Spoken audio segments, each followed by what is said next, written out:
Hello, Bronco fans and football fans everywhere. Welcome to Broncos Breakdown on the MHRT Network. This is a show that is everything Broncos and brought to you with emotion, passion, truth, and of course, my comments. I am your host, Bronco Bill.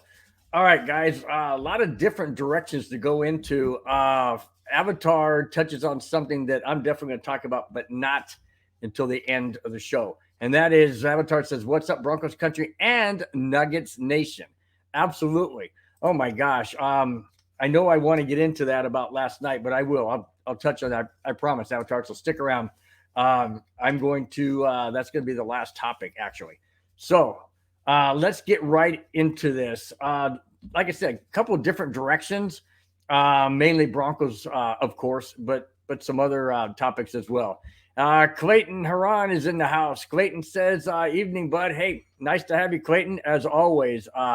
And yes, do smash that like button and share with all your friends, your family, your enemies, your pets. I don't care who, your next door neighbor. It doesn't cost anything to subscribe. It doesn't cost anything to be a part of the chat and part of the show. So I really appreciate it. Thanks, guys.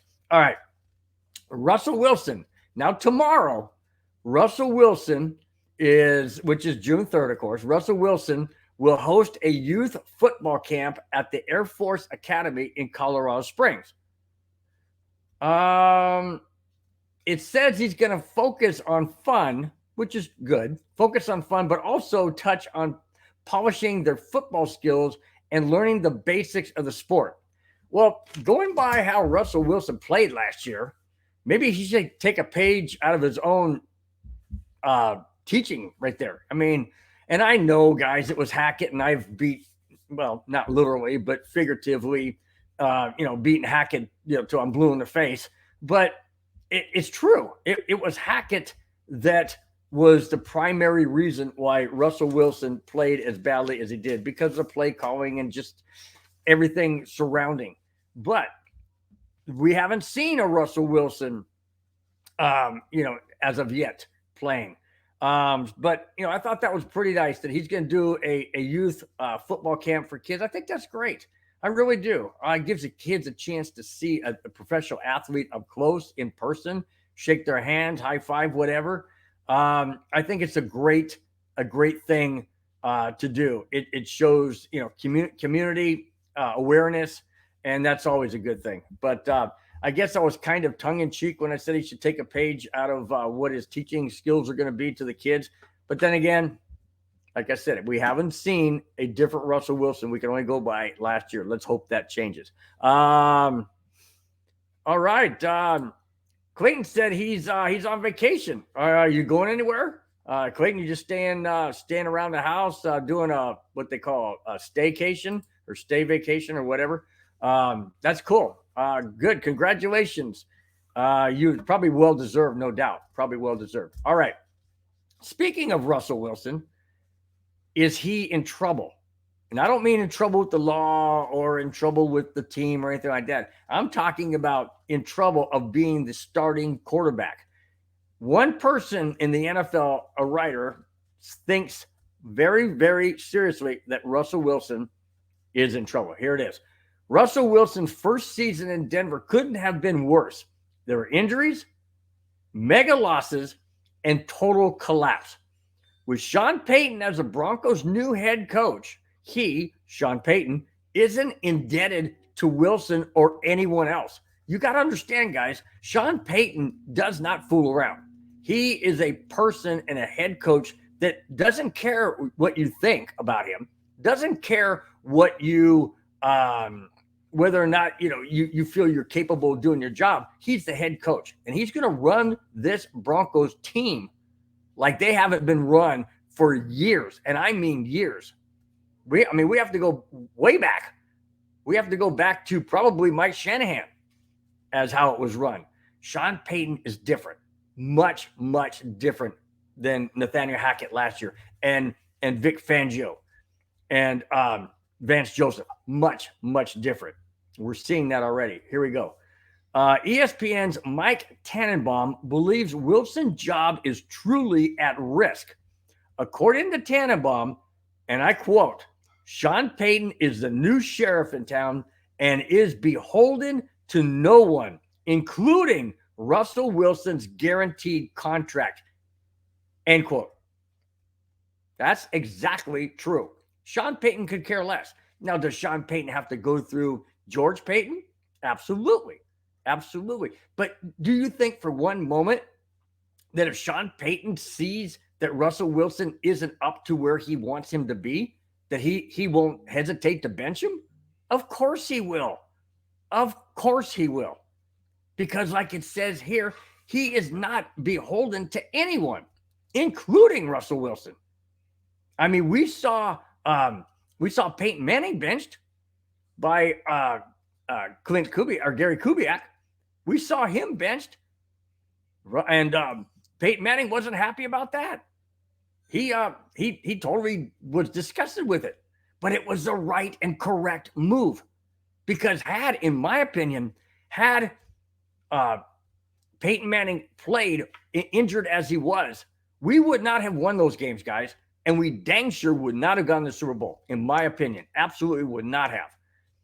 And that is what Sean Payton is looking at. He is looking at a situation where he could have to bench Russell Wilson. Do I want to see that? No, of course not. I want Russell Wilson to move up, be better than he was, be back to the way he was in Seattle. That's the kind of performance I want. But I'm just saying, guys, according to, Mike Tannenbaum, he feels that Sean Payton will not hesitate to bench Russell Wilson should that be the case. Wilson is determined to improve this season. But if he doesn't improve, he could find himself sitting instead of playing. Absolutely. Absolutely. No doubt about it. No doubt about it. And Sean Payton, like I mentioned earlier, doesn't care. He doesn't really care whether or not you like what he's doing or the choices he's making. It's not about him. It's about the team. And the team is 53 men strong plus a practice squad. It's not one guy, Russell. It's not one guy. Yes, you are the starting quarterback as of now, and most likely you will be as long as you continue to improve and continue to do the job that you need to do. And that is be a good, solid quarterback, smart decisions. But don't think for one moment that Sean Payton is going to throw all his eggs into the Russell Wilson basket, because that's not going to happen. That's why we have backup quarterbacks. Why? Just in case. Just in case you can't do the job. There's somebody right behind you that is willing to step in. And I guarantee those backup quarterbacks are listening to Sean Payton. They are learning and they are adjusting. They're doing whatever he says to do. Hopefully, Russell Wilson is doing the same. Because if he isn't, he could be sitting and not playing. Let's see. Clayton says, no, putting in wooden floors, painting my walls and window.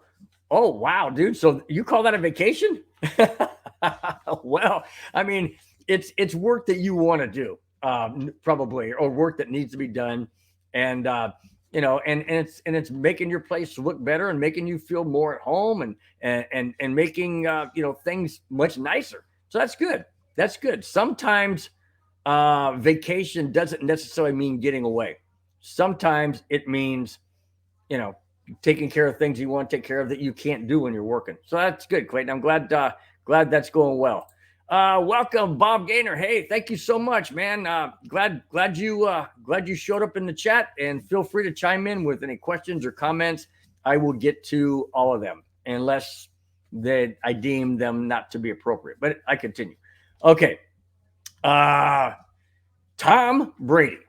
Now, like I mentioned in my show last week, Tom Brady looks like he's going to be a minority owner of the Las Vegas Raiders. Okay, that's all well and good. Congratulations to him if that's what he wants to do. But there is a different twist to that. And here it is. like I said, I mentioned last show that Tom Brady was headed to the Raiders to be a minority owner. However, Tom Brady may actually play for the Raiders if Garoppolo can't due to an injured foot and surgery he sustained last season. According to Mike Florio of Pro Football Talk, Jimmy Garoppolo may never play for the Raiders. The reason why? It's because the injury that he sustained and the surgery, the Raiders can get out of his guaranteed contract money. They can let him go because he was basically damaged goods. So they don't have to honor the contract. So who would their quarterback be? It can't be their backup because he's in Denver now. I'm sorry, guys, his name escapes me. But he's in Denver now, so they don't have him. Uh-oh. Tom Brady. But has Tom Brady become an official minority owner for the Raiders? I don't think so, because I don't think that the owners have voted yet. Remember, the owners have to vote whether or not you can be an owner or not, even whether or not it's minority. It doesn't have to be full-fledged. It just has to be, it could be anything, as long as, if you're going to be a partial owner, yeah, it still has to get voted on by the league. Thanks, Avatar. You're right. Stidham. That's right. Stidham. Thanks again. So if he hasn't become minority owner yet, could we see Tom Brady come out of retirement for the second time? Why not? Why not? Let me continue. That would or could open the door for Tom Brady to step in. Brady, would be playing in an offense he's familiar with, a head coach that he knows extremely well, as well as an offense that is loaded with the receivers. There you go. Could we be seeing Tom Brady in a Raiders uniform playing 2 times against the Broncos this year? Please tell me no. Please tell me it's not going to happen. But it could. If he is not officially a minority owner voted on by the other owners, the other 31 owners of the league, and he's not official, he could step out of retirement into the Raiders locker room wearing number 12. Well, that was Kenny Stabler, so I'm sure Kenny Stabler would give that number up, and let Tom Brady wear it. Because I don't think Tom Brady's worn any other number in his life in the NFL. In fact, I doubt it. So that would be interesting. But think of this, guys. Tom Brady in the AFC West, when we already have 2 other quarterbacks that beat the heck out of us, and that is Patrick Mahomes and Justin Herbert. And then we'd have to face Tom Brady? Oh, come on, man. It was bad enough when we had to face him against New England only one time, but it seemed like every year. This would be 2 times. Man, you don't think for one moment that, you talk about stepping right into a well-designed team for him. He would have Josh McDaniels as the head coach. He would have the game plans that he's so used to, the play calling he's used to. And he'd play against the Broncos, our nemesis being Tom Brady, twice. And then we'd have to face Herbert twice and Mahomes twice. Come on, man, give us a break. Don't let Tom Brady go to the Raiders, please. Don't let it happen. But it doesn't look like Garoppolo is going to be a starter for the Raiders. According to what I've read and what I've done my research on, the Raiders are not going to want to have damaged goods. And they've already talked about pulling back the guaranteed money because he's damaged goods. And if he doesn't pass the physical, then they don't have to pay him a single dime. Not one single dime. That opens the door for Tom Brady. Oh my gosh. Hang on to your seats, guys. Hang on. Strap those seatbelts in, because this could be an ugly, ugly season. It could be an ugly, ugly season, but we'll find out. Let's see. Clayton says we all should be looking forward for the season. Can't wait, guys. Swim fit, Russ, loaded receiver core, ground and pound game, and better defense, and one of the best coaches out there, and score a ton more than 8 points a game. Well, yeah, thanks. So, yeah, I would 100% agree with that. We need to score more than 8 points a game. I mean, that was horrendous last year watching those games. It was painful. And I was on with Madungus Creepy doing the neighborhood, and it was tough. It was tough going.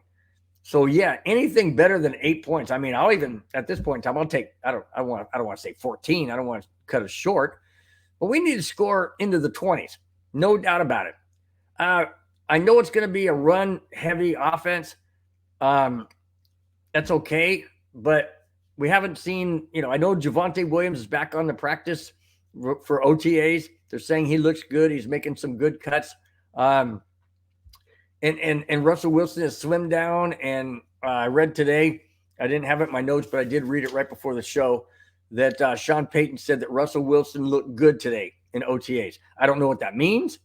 I don't know if that means that, good being average, or good being better than what he has been last year. I don't know. Didn't say. He's not going to elaborate, guys. He is not going to elaborate.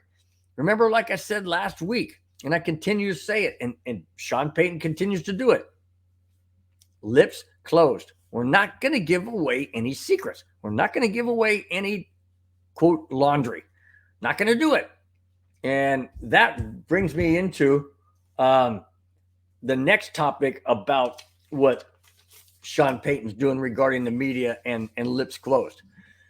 Media is shut out by Sean Payton. Sean Payton is totally in charge when it comes to dealing with the media. Players are not to tweet about their practice on the social media platform whatsoever. Sean Payton, wants tight lips and fingers. Doesn't want you, using your smartphone or whatever, texting how the day went with OTAs. Oh, yeah, I caught this, or I burned it. No, none of it. Keep your mouth shut. Okay. The media has been instructed to not post or write about OTAs, period. Ooh, that's a far cry from last year. Last year, man, it was like open season for, posting whatever they wanted to post and whatever they wanted to write about. And it's not good to do that. You're airing inside information, so to speak. You don't do that. You don't shoot yourself in the foot. Well, they did last year. That's obvious. All right. They can only report on talks if Sean Payton is interviewed or the players are at the podium after the practice. That's it. That is it.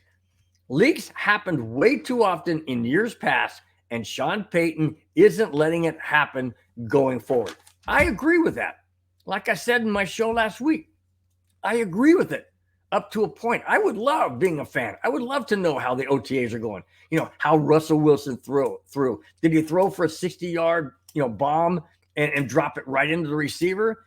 Did he scramble out of a danger and run and throw on the run and hit his receiver? No, we don't know any of that, because Sean Payton doesn't want it known. Why? Because this is business. This is business, not business as usual, but this is business according to Sean Payton.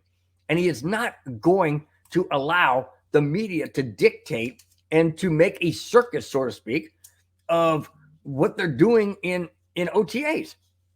We will see that come opening day against the Raiders at home.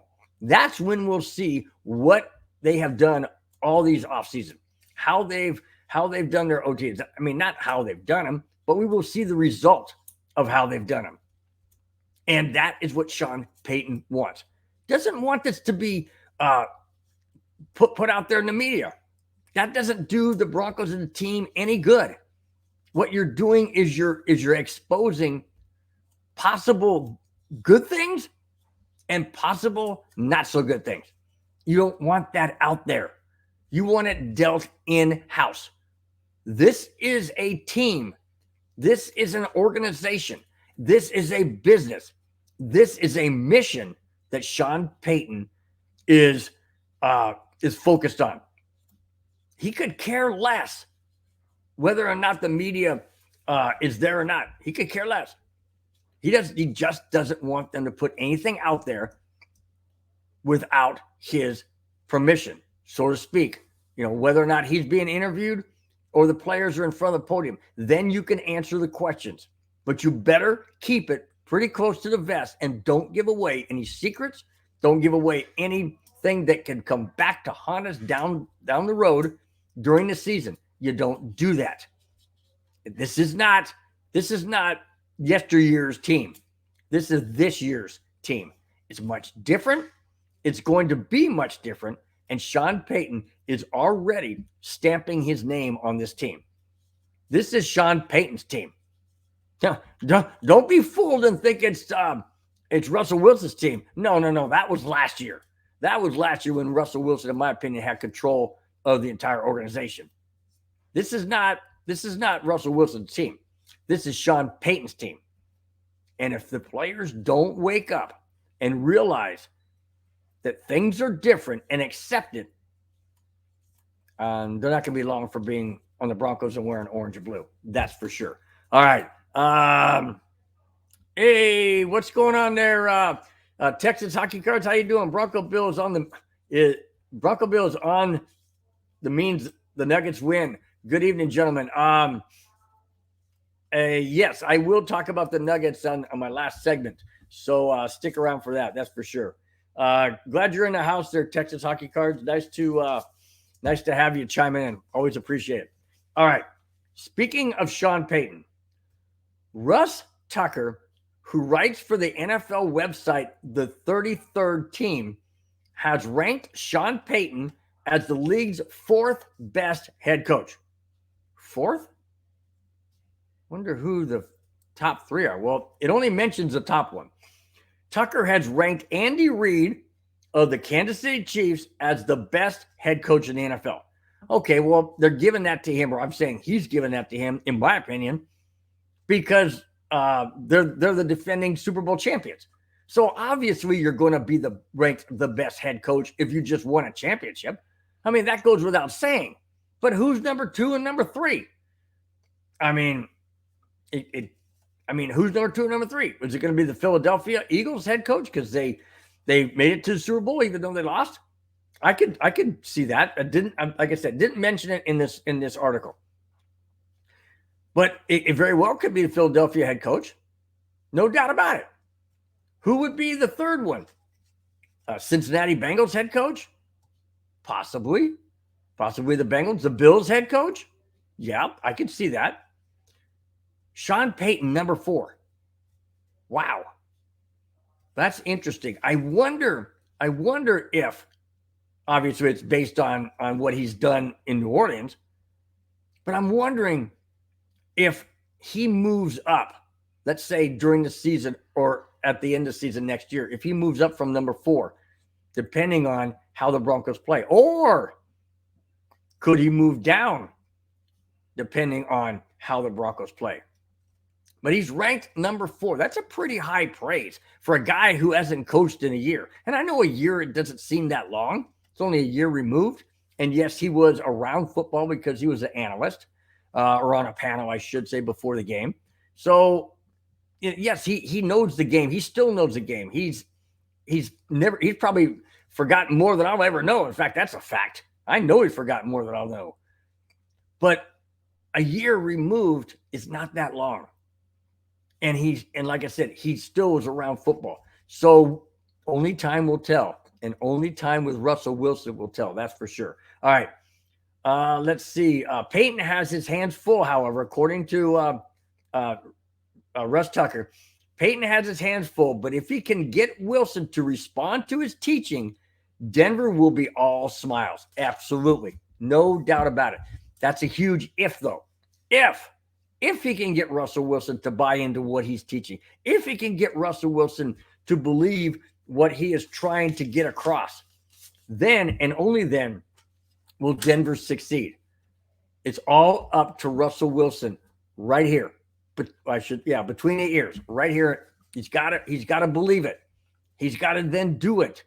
And he's got to eat, breathe, sweep whatever Sean Payton is trying to get across to Russell Wilson. All Wilson has to do is look at what's the name? Drew Brees. All Russell Wilson has to do is look at Drew Brees. Drew Brees was nowhere near what Drew Brees ended up being if it wasn't for Sean Payton. Drew Brees listened to Sean Payton. He did what Sean Payton asked him to do. And he ended up being a Super Bowl champion and ended up having a great career because of Sean Payton. Drew Brees has even alluded to that and said the very same thing. If it wasn't for Sean Payton, I wouldn't have had the career that I had. Well, Russell Wilson hopefully can say the same thing, but he's going to have to believe it. He's going to have to do it. And he's going to have to listen to Sean Payton in order for it to work. Plain and simple, guys. Plain and simple. Let's see. Texas Hockey Card says, of course, Belichick. They all think Brady is still a Patriot. Yeah, I know. Absolutely. Yeah, no kidding. Same with McDaniels. They all still think he's a Patriot too. So will it work? If Tom Brady were to play as a Raiders quarterback, would it work? I don't know. I mean, McDaniels doesn't have a history of being a very good head coach, but hey, if you got Tom Brady on your team, I don't think you really have to be that great of a head coach because he's going to take over and do what he does best, just like Peyton Manning did for the Broncos. Not saying that Gary Kubiak wasn't a great head coach in Denver. He was. But Peyton Manning made Gary Kubiak that much better. Tom Brady would make McDaniels that much better. All right. The Broncos have a new field goal kicker. This topic bothers me. Really, really ticks me off. And I'm going to get into that. And you're going to see why it ticks me off. After Denver let McManus leave, or better yet, released him, he signed with the Jacksonville Jaguars. Now, I mentioned this last week, but I'm bringing this back up because of who Denver signed. Therefore, Denver had to sign a kicker, and that kicker is Elliott Fry. From where? From the Jacksonville Jaguars. What the heck? Why in heaven's name are we taking a kicker from Jacksonville Jaguars and releasing McManus? I know it saved the Broncos $3.7 million in salary cap. Who cares? $3.7 million is chump change to these guys. And I mean these guys being a Walton Penner ownership group. It's chump change. It's like me reaching up into my cabinet right here and pulling out 25 cents. It's chump change to them. $3.7 million cap space. Whoopee. To get rid of McManus. And here's why this upsets me so bad. Listen to this. You guys should be ticked off just as much as I am. Listen. Fry appeared in 3 NFL games. 3? And has played for 10 NFL teams. The kid is 28 years old. He's been on 10 teams. Obviously, because he's not good enough to stay. And McManus has been on the Broncos, I think, for 7 or 8 years straight. He was a Super Bowl 50 champion. That season, he was almost perfect in everything he kicked. Yes, I'm frustrated. Yes, I'm angry. Because this, to me, was a stupid move. Stupid. Just dumb. I know, guys, they know more than I do. I understand that. But I'll tell you what, if this backfires and Jacksonville has a tremendous season because McManus is dang near perfect and they're winning close games because of a field goal here and there, yeah, that was a stupid move. You saved $3.7 million, but you may have lost your kicker. Well, obviously they lost their kicker, but they may have made a drastic mistake. Special teams is extremely important in the NFL. And I'm not just talking about kickoff receiving or punting. It also has to do with kickoffs.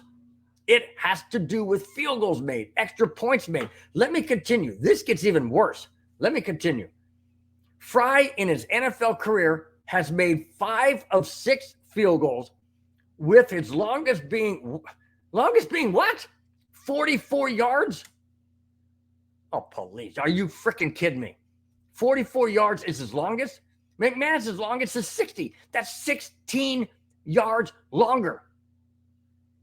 And we got rid of McManus. Why? Because he missed a 64-yarder they had no business making or even trying? Because Hackett was the head coach? Yes, I know he missed some extra points last year. And yes, I know he missed some field goals. That happens to everybody. But you just kick him down the road and send him to Jacksonville or let him sign to Jacksonville? Because you're trying to save $3.7 million and you're a little bit upset because he missed some field goals last year? Would that have made a difference? We only won 5 games last year, guys. We had no business. Even if we won 8, we wouldn't have made the playoffs. We would have been 8 and 9. It's not going to happen. Not going to work. Not going to make it. So we're going to go and sign a guy who's only made 5 of 6 field goals. And his longest is 44 yards. Oh, and he also is 5 of 7 on extra points, so he's missed 2 of them. Well, I think that's what McManus missed last year. So we signed this guy to a 1-year contract. Like it's kind of like an evaluation contract. And then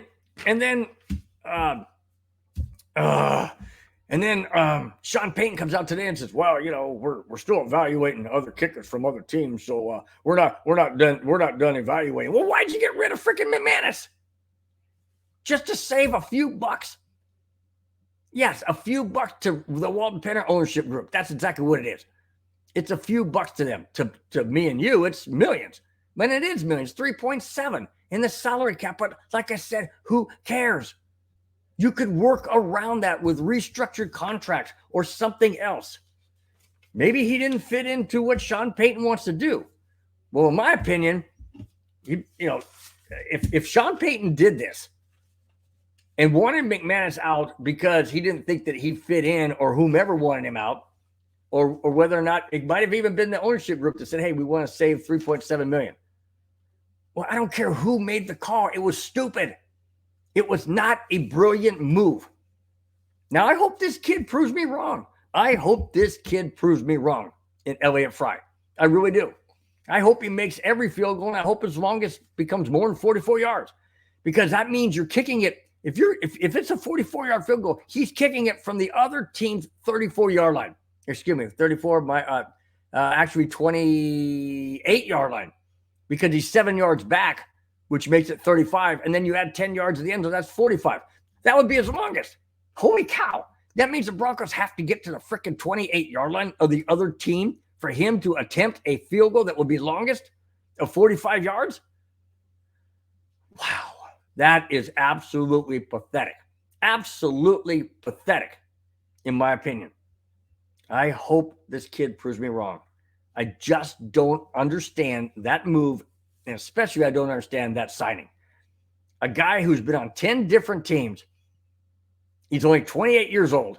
He can't seem to hold the job more than 5 minutes. Obviously, it seems like. Should I give the kid the benefit of the doubt? Why? He hasn't proven himself. In the past, he hasn't proven himself. Now, he could prove himself coming up this season. We won't know. We won't know until the season gets here. But I'm telling you something right now, guys. If he has to make a 45 or 48-yard field goal to win the game, and he misses it, and the game is in Denver, you're going to hear mega boos, guaranteed. Guaranteed you're going to hear mega boos.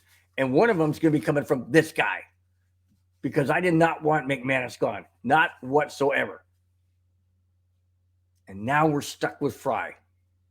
And he may just get fried by the Bronco fans if he doesn't come through and he misses even a short field goal. Because McManus was money. Most of his time in Denver, McManus was money.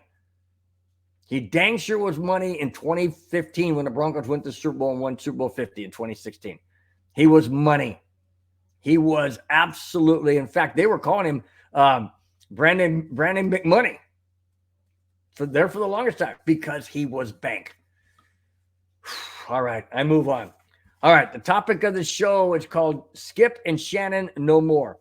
Here's the reason. Before I get into that, let's see. Clayton Huron says, I agree. I don't know if it's agreeing with me or agreeing with the other guys in the chat. it doesn't matter if you're agreeing with me or agreeing with them. It's still the same. I'm still frustrated that we got rid of McManus and we signed this guy. Anyways, I move on.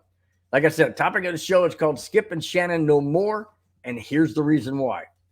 Shannon Sharpe is leaving Fox Sports 1 after 7 years alongside Skip Bayless at the conclusion of the NBA Finals. The reason seems to be over a disputed exchange in recent months. Tension between the two reached a boiling point when Bayless tweeted about what the NFL should do regarding the game between the Bengals and the Bills in the wake of Damar Hamlin collapsing on the field. That was last year's, right before the playoffs. I think it was week 15, I believe it was. And we all know the ugly incident that we all saw play out live on national TV. Here's what Bayless tweeted out. Here it is. Bayless tweeted, and I quote, here we go. Bayless tweeted, and I quote, "This late in the season, a game of this magnitude is crucial to the regular season outcome, which suddenly seems so irrelevant." End quote. So basically what Bayless is saying here is he is saying that that game should have continued to be played because it was that important for the playoff picture in the AFC. He was not giving any regard to an injured and collapsed Damar Hamlin. We all were in shock. We all saw what happened. And Shannon Sharpe took offense to that. Absolutely took offense to that. And in fact, Shannon Sharpe didn't show up the next day to be on the undisputed or uninterrupted, I should say, uninterrupted show with Skip Bayless. But he did return 2 days later. And here's what happened. Sharpe opened the show a couple of days later, imploring Bayless to take down the tweet, to which Bayless responded and interrupted Shannon Sharpe. "Time out, boy. I'm not going to take it down. I stand by what I tweeted," end quote. That was absolutely, in my opinion, very arrogant, very disrespectful, not only to Shannon Sharpe, but to Damar Hamlin. Damar Hamlin's life could have been totally different and gone had it not been for those first responders on the field and then at the hospital and then through his recovery process. And that's what Shannon Sharpe was saying. Yes, the game should have been suspended, in which it was.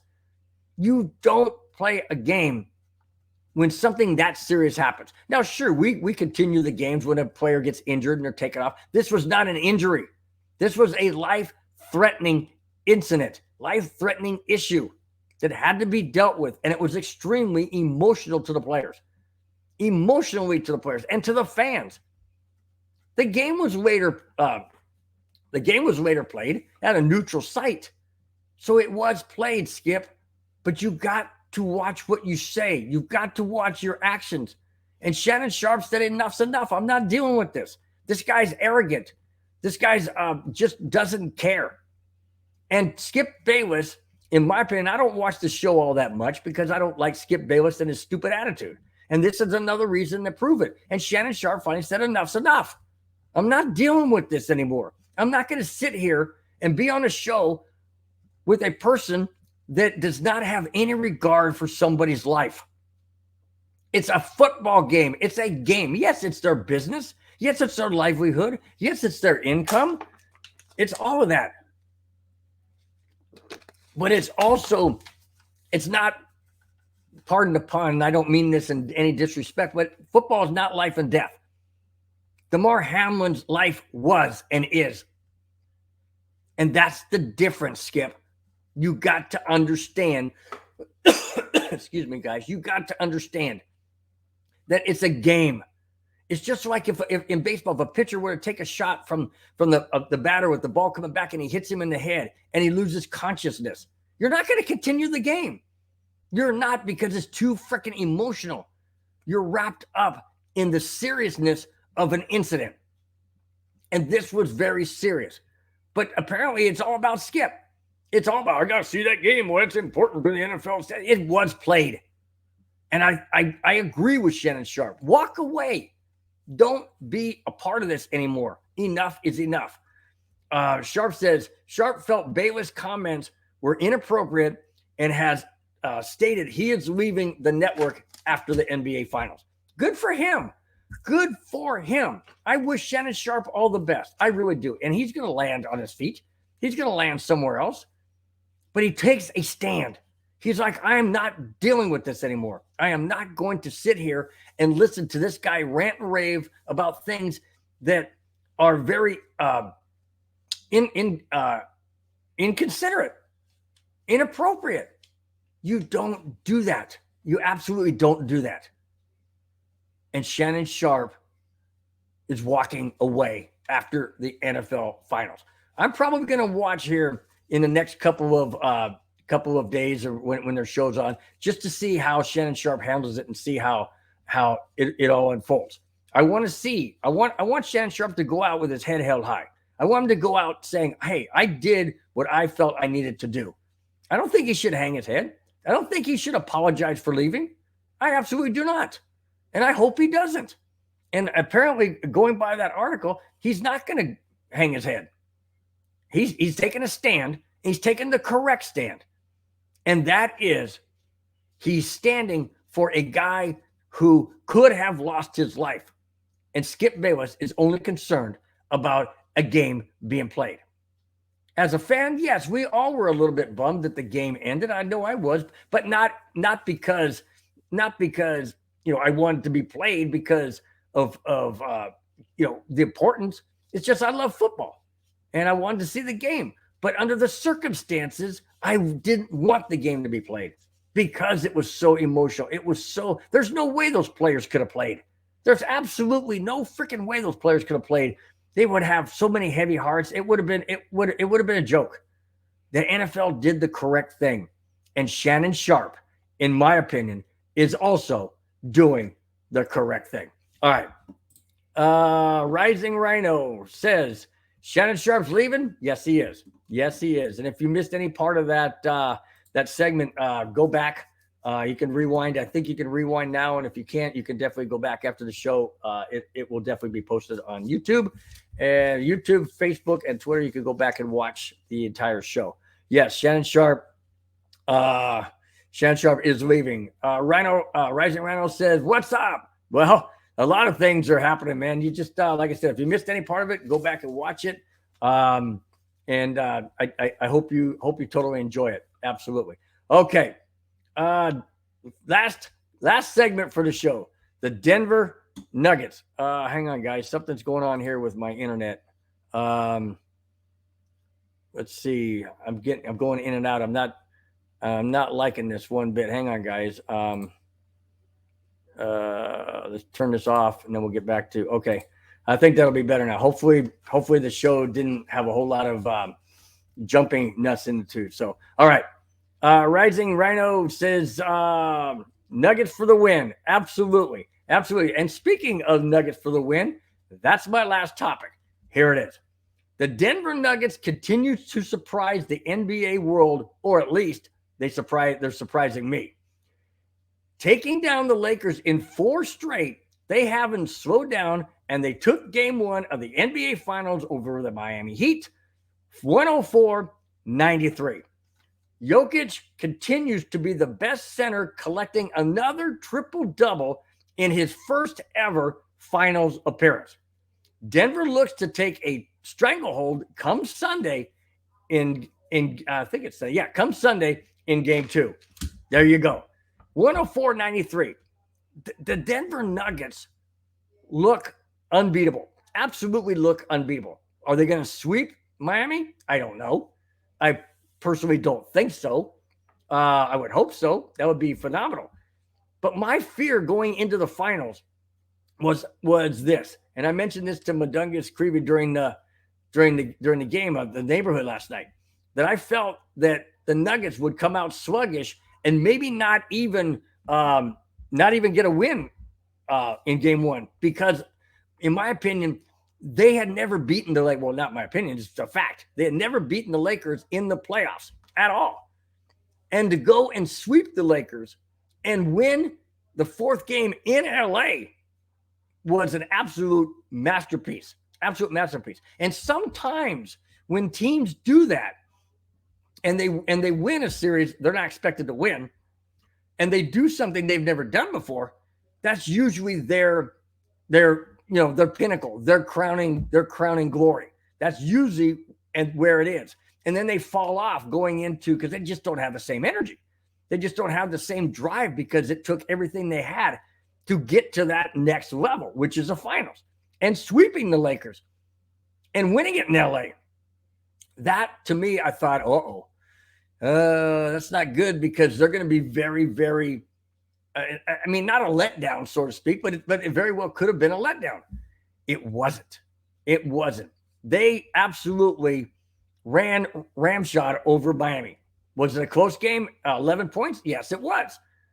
But it was typical Denver Nuggets basketball. It was Jokic. It was Murray. It was Porter Jr. It was the entire team. It was the bench players. It was coaching. It was exactly what the Nuggets have been doing all year. And that is surprising everybody.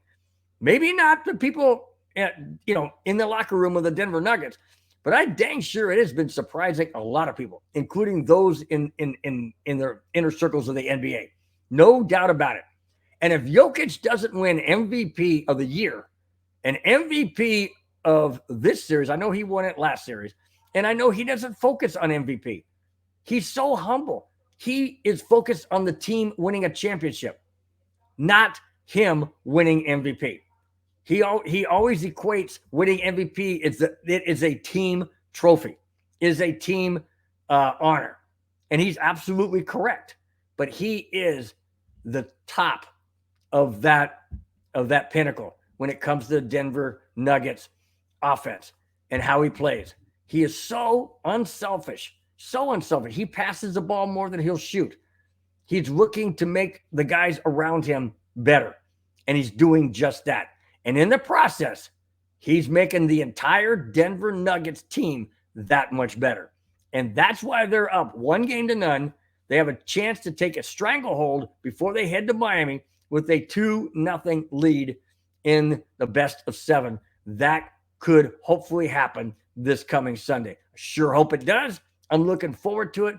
It would be absolutely amazing for the Nuggets to not only go up 2-0, but then I don't know. Do I want them to win it in Miami if they go up 2-0 and then could they win? Do you want them to win it in Miami, or do you want them to lose a game and then come back to Denver and win it?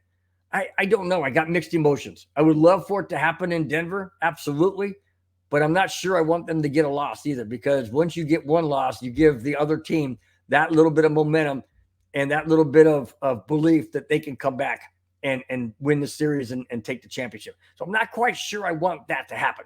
But I'll tell you what, whether they win it in Miami or they win it in Denver, doesn't matter where they win it, the city of Denver is going to absolutely lose its mind. No doubt about it. Let's see. Hey, Bubba, what's happening, Bubba? Glad to see you in the house, man. Always glad to see you. He says, hey, Bill. I say, hey, Bubba, what's up, man? What's happening? Okay. As like I said, as for the Nuggets, that next game is on Sunday. Madungus, Creevy, and myself will be doing the neighborhood. It'll be game 2. So if you guys are wanting to chime in and be part of the show, please chime in and come in on Sunday when the neighborhood goes live in game 2 of the NBA Finals. That's it, guys. That's all I have. Thanks for watching. Thanks for subscribing. If you have not, please do so. Hit the like button, subscribe. It costs you nothing, and it helps out the channel. It helps out the network, and it helps out this show. I really appreciate it, guys. All the shows. We've got many shows Monday through Friday. I'll touch briefly on them. Monday is the Cluster Puck. Tuesday is the 5280. As well as No Nonsense and Whiskey. Wednesday is the Wild Wild West. I know we have it's called Orange and Brew is on Thursday, I believe.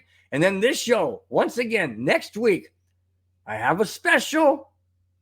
guest next week. You're not going to want to miss it, guys. You're not going to want to miss it. It's not confirmed as of yet. It will be confirmed on Thursday. So stay tuned. You're not going to want to miss it. It's going to be epic. I guarantee it. Until next Friday, guys, have a great, great weekend. We will talk to you on Sunday in the neighborhood, and then once again on Friday at 5 p.m. Till then, guys, take care. Bye-bye. Even when you feel low, you can still go. Even when you feel slow, you can still go. Even when there's no hope, you can still go. I never answer to no, man, I still go.